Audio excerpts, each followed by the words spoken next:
اپنے next lesson کی طرف چلتے ہیں. نیکسٹ لیسن کے لیے میں سلیکٹ کروں گا ٹول ایلپس ٹول کو, اور اس سے پہلے میں پیج 2 پر جاؤں. اپنے جو آبجیکٹس ہیں ان کو میں پیج کے بالکل سینٹر میں کر دیتا ہوں, تاکہ جب میں نیکسٹ پیج کی طرف جاؤں تو کوئی بھی ٹول جو کوئی بھی ہمارے پاس جو ریکٹینگل ہے کوئی بھی آبجیکٹ نظر نہ آئے. ادروائز اگر آپ کے پاس کوئی بھی آبجیکٹ اس پیج سے باہر ہے, تو اگر آپ پیج 2 کی طرف جائیں گے تو اس پیج ایریا سے باہر جتنے بھی آبجیکٹ ہوں گے وہ سب آپ کو نظر آئیں گے. ایون کہ آپ کسی بھی پیج پر چلے جائیں, آپ کو پیج سے باہر موجود جتنے بھی آبجیکٹس ہیں وہ سب نظر آئیں گے. پیج 1 پہ ہم جا کر اس ریکٹینگل ٹول کو ہم سینٹر پہ کر دیتے ہیں. اب آپ پیج 2 پر آ جائیں. پیج 2 کے اندر ہم نے ایلپس ٹول کے اندر آنا ہے. ایلپس ٹول سلیکٹ کیا. اس میں بھی یہی طریقہ ہے کہ آپ سلیکٹ کرنے کے بعد جہاں پر بھی ایلپس ٹول سے ایک یہ گول دائرہ لگانا چاہتے ہیں, آپ وہاں پر کلک کر کے ڈریگ کرنا شروع کیے ماؤس. جہاں پر آپ نے کلک کیا تھا وہ آپ کا سٹارٹ پوائنٹ ہے. جہاں پر جا کے آپ اپنا ماؤس ریلیز کر دیتے ہیں, ماؤس چھوڑ دیتے ہیں, وہ آپ کا اینڈ پوائنٹ ہے. تو یہ ہمارے پاس ریکٹینگل ٹول کے بعد جو ایک راؤنڈ اپ ٹول ہے یا آبجیکٹ ہے وہ بن چکا ہے. اس کی پراپرٹیز بھی سیم ہیں. سب سے پہلے ایکس وائی کے اندر اس کی پوزیشن ہے, جیسے کہ ہم نے ریکٹینگل میں پڑھا تھا, اور اس کے بعد اس کا سائز ہے. آپ انچز کے اندر اس کا سائز سیٹ کر سکتے ہیں, اور چاہیں تو اس کا سائز کم زیادہ کر سکتے ہیں پرسنٹیج کے حوالے سے. اگر آپ کا لاک آن ہے تو چاہے آپ چینجنگ کریں یہاں پر, چاہے آپ چینجنگ کریں یہاں پر, دونوں صورتوں میں کسی ایک بھی ویلیو کو چینج کرنے سے دوسری ویلیو خود بخود چینج ہوگی. جیسے یہاں پر اس کا سائز اگر میں 5 انچ کر کے انٹر کرتا ہوں تو دیکھیے اسی تناسب سے ہماری جو چوڑائی ہے چوڑائی کے ساتھ لمبائی بھی بڑھ گئی ہے. اس کے بعد ہمارے پاس یہ روٹیشن ٹول ہے. آپ اپنے آبجیکٹ کو کسی بھی طرح کسی بھی ڈگری پر روٹیٹ کروا سکتے ہیں. روٹیٹ کے لیے میں نے آپ کو لاسٹ میں جو چیز بتائی تھی وہ یہ ہے کہ اگر آپ اسی پر دوبارہ کلک کریں تو ہمارے پاس یہ ہینڈل آ جاتے ہیں. آپ ہینڈل کی مدد سے اپنے آبجیکٹ کو موو کر سکتے ہیں. آبجیکٹ کو موو کرنے کے لیے ہم سینٹر پوائنٹ کو سلیکٹ کرتے ہیں, اور اب اگر آپ اپنا سینٹر پوائنٹ چینج کر دیں تو آپ کا آبجیکٹ اسی پوائنٹ کے لحاظ سے موو ہوگا. اس کے بعد ہمارے پاس 2 آپشنز ہیں مرر کی.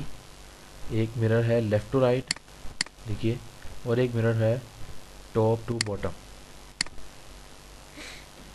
اس کے بعد آپ دیکھیے ہمارے پاس جو 3 چیزیں ہیں ان میں سب سے پہلے ہے ایلپس. جیسے ہی آپ کسی بھی ٹول کے اوپر ماؤس لے کر جاتے ہیں تو یہ خود بخود اس ٹول کا نام بتائے گا. اگلے ٹول کی طرف جاتے ہیں, یہ ہمارا پائی ٹول ہے. اس کے بعد ہمارے پاس یہ آرٹ ٹول ہے. میں نے اپنے ریکٹینگل پر دوبارہ کلک کیا تاکہ میرے جو موونگ نوڈز ہیں وہ واپس آ جائیں. اب اگر میں اپنے پائی ٹول پر کلک کرتا ہوں تو دیکھیے جیسے کہ شکل میں نظر آ رہا ہے میرا جو اپنا جو راؤنڈ اپ ٹول ہے جو آبجیکٹ ہے اس کی شیپ چینج ہو چکی ہے. شیپ کس طرح چینج ہوئی ہے دیکھیے کہ درمیان میں سے ہمیں یہ کٹتا ہوا نظر آ رہا ہے. یہ عام طور پر ہم اس وقت استعمال کرتے ہیں جب آپ نے کسی چیز کو گراف میں شو کرنا ہو. یہ دیکھیے مطلب اگر آپ اس کو گراف کے حوالے سے دیکھیں تو یہ شو کر رہا ہے کہ ہمارا 75% ایک طرف اور 25% دوسری طرف ہے. آپ اس کو بڑھا بھی سکتے ہیں اور کم بھی کر سکتے ہیں. جیسے ہی آپ پائی ٹول پر کلک کرتے ہیں تو ہمارے سامنے اس کے کچھ ویلیوز بھی ہیں. ہمارا یہ ایک ٹاپ نوڈ ہے اور یہ باٹم نوڈ ہے. دونوں کی ویلیو اگر آپ چینج کر دیں تو ہمارے جو نوڈز ہیں وہ آپ کو موو ہوتے نظر آئیں گے, اور آپ اگر چاہیں تو اپنی مرضی سے اس میں کوئی بھی چینجنگ کر سکتے ہیں.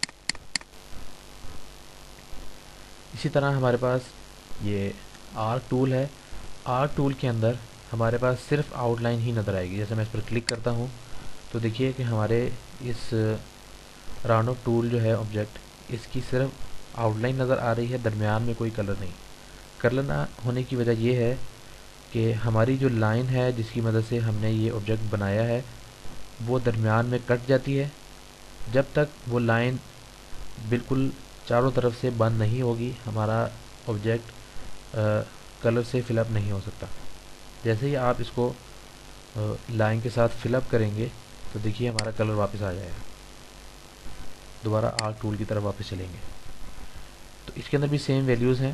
آپ اپنے اسٹارٹ نوڈ یعنی کہ اپر نوڈ اور جو باٹم نوڈ ہے دونوں کو موو کر سکتے ہیں اور ان کی ویلیو کم یا زیادہ کر سکتے ہیں. اگر آپ چاہیں کہ اس وقت جو ہمارا نوڈ ہے, جو ہمارا یہ آبجیکٹ ہے, یہ اپنی جو اصل حالت ہے اس کے بالکل مخالف چلا جائے, مطلب جتنا حصہ ہمیں یہ فل اپ نظر آ رہا ہے وہ خالی ہو جائے اور جو خالی نظر آ رہا ہے وہ فل اپ ہو جائے, تو ہم اس کے لیے یہ والا ٹول یوز کریں گے. دیکھیے اگر آپ اس پر کلک کرتے ہیں تو یہ بالکل اپنی مخالف جانب پر چلا جاتا ہے اور ایک بالکل مخالف جانب شو کرتا ہے. سیم یہ پائی میں بھی ہے. اگر آپ پائی کو سلیکٹ کریں اور اس کے بعد اس بٹن کو کلک کریں تو دیکھیے یہ اپنی حالت بالکل چینج کر رہا ہے. یہ خاص طور پر اس وقت یوز ہوتا ہے جب آپ کوئی گراف بنا رہے ہوں جس میں آپ نے کچھ پرسنٹیج یہاں پر شو کرنی ہے اور دوسری پرسنٹیج یہاں پر کسی دوسرے کلر میں شو کرنی ہے. اس کے لیے میں اسی آبجیکٹ کو کاپی کر کے پیسٹ کروں گا یا اسی آبجیکٹ کی ایک ڈپلیکیٹ بنا لوں گا. انٹر. اس شیپ کی ہمارے پاس ڈپلیکیٹ بن گئی ہے. میں اس کا کلر چینج کرتا ہوں اور کلوک وائز ٹول کو یوز کرتے ہوئے میں اس کو بالکل مخالف جانب پر لے کے جاتا ہوں. تو دیکھیے اب یہ بالکل ایک اچھے اور خوبصورت گراف کی شکل میں آ چکا ہے. دوبارہ اس ٹول کو آبجیکٹ کو سلیکٹ کرتا ہوں تاکہ میں اس کی پراپرٹیز کو دیکھ سکوں. اس کے بعد ہمارے پاس وہی پیراگرافنگ ٹول کی پراپرٹیز ہیں. جب ہم اپنے ٹیکسٹ ٹول کو پڑھیں گے تو ہم مزید اس کو ڈیٹیل میں دیکھیں گے. لاسٹ میں ہمارے پاس وہی آپشنز ہیں جو ہم نے اپنے ریکٹینگل ٹول میں پڑھی تھی کہ آپ اپنے آبجیکٹ کو جو آؤٹ لائن ہے وہ آپ کم یا زیادہ کر سکتے ہیں.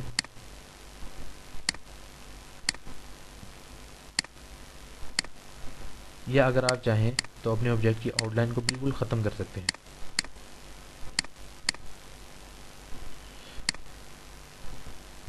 میں اپنے ٹول کو یہاں پر لے جاتا ہوں اور مزید ایک دو چیزیں لگاتا ہوں. تو دیکھیے اگلی آپشن وہی ہیں جو ہم ریکٹینگل میں پڑھی تھی. دوبارہ میں بتا دیتا ہوں. اگر آپ 2-3 آبجیکٹ ایک دوسرے کے اوپر لگاتے ہیں تو ان میں تہہ بندی ہو جاتی ہے. اگر آپ چاہیں کہ کسی ٹول کو یا کسی آبجیکٹ کو بالکل بیک پر لے کے جانا ہے اور کسی آبجیکٹ کو بالکل آپ نے فرنٹ میں شو کرنا ہے تو آپ ان دونوں ٹولز کو یوز کریں گے.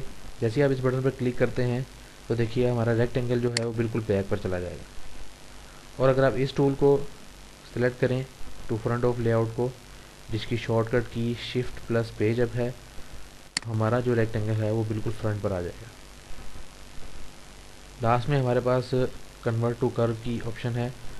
اگر آپ کسی بھی آبجیکٹ کو سلیکٹ کرنے کے بعد اس کے اوپر کلک کرتے ہیں تو ہمارا جو راؤنڈ اپ ٹول ہے یا راؤنڈ اپ آبجیکٹ ہے وہ ایک سالڈ آبجیکٹ کے اندر کنورٹ ہو چکا ہے, جس کے اندر آپ ان نوڈس کی مدد سے کوئی بھی تبدیلی کر سکتے ہیں.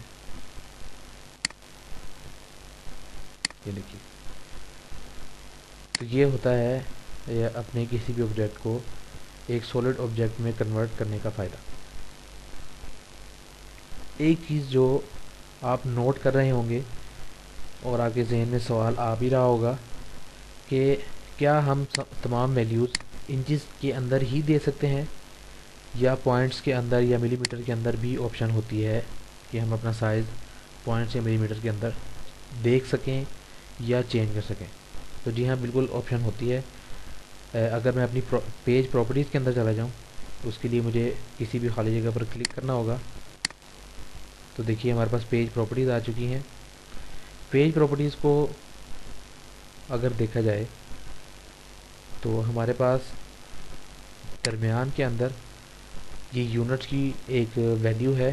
اگر آپ اس یونٹ کی ویلیو کو چینج کر دیں اور ملی میٹر میں لے جائیں تو آپ پھر دیکھیے گا کہ ہمارے پاس جتنے بھی آبجیکٹ ہیں ہر ایک کا سائز ملی میٹر میں ہی نظر آئے گا. پیج کی جو آپشنز ہیں اور اس کی پراپرٹیز ہیں وہ ہم مزید اگلے لیسن کے اندر پڑھیں گے. لاسٹ میں آپ کو ایک اور چیز بتاتا جاؤں کہ آپ اپنے کچھ ٹولز کے اندر دیکھ رہے ہیں کہ رائٹ سائڈ پہ ایک چھوٹا سا کرسر ہے. اس کا مطلب یہ ہے کہ اگر آپ اس ٹول سے ملتے جلتے مزید کچھ ٹولز بھی ہیں جن کو آپ اس کرسر کے اوپر کلک کرنے کے بعد دیکھ سکتے ہیں. تو دیکھیے ہمارے پاس ریکٹینگل ٹول کے اندر 3 پوائنٹ ریکٹینگل ٹول تھا. اگر آپ 3 پوائنٹ ریکٹینگل ٹول یوز کرتے ہیں تو آپ کے پاس یہ ریکٹینگل ہے جس میں آپ کو اپنا سب سے پہلے سٹارٹ پوائنٹ سلیکٹ کرنا ہے. جہاں پر آپ ماؤس لے کر جائیں گے وہ آپ کا اینڈ پوائنٹ ہے. اور اس کے بعد جب آپ ماؤس اپنا جس طرف بھی لے کر جاتے ہیں آپ کا ریکٹینگل اسی جانب کو بننا شروع ہو جاتا ہے. جیسے ہی آپ اپنا تھرڈ کلک کریں گے تو یہ آپ کا آبجیکٹ جو ہے اپنا ریکٹینگل وہ کمپلیٹ ہو چکا ہے. اسی طرح ہمارے پاس جو ایلپس ٹول ہے ایلپس ٹول کے اندر بھی 3 پوائنٹ ایلپس ٹول ہے. اس میں بھی سیم ٹو سیم ہے کہ آپ کے پاس 3 پوائنٹس ہوتے ہیں جس میں آپ اپنا کلک کر کے پہلا پوائنٹ سلیکٹ کرتے ہیں. ماؤس کو ریلیز کرنے سے ہی آپ کا دوسرا پوائنٹ بھی سلیکٹ ہو گیا. اب جب آپ اپنے ماؤس کو ڈریگ کریں گے تو مطلوبہ جگہ پر جا کر مطلوبہ شیپ حاصل کرنے کے بعد اپنے ماؤس کو تیسری مرتبہ کلک کریں گے تو آپ کا یہ ریکٹینگل مکمل ہو جائے گا. مزید دوسرے ٹولز کی طرف آئیں گے لیکن اگلے لیسن کے اندر.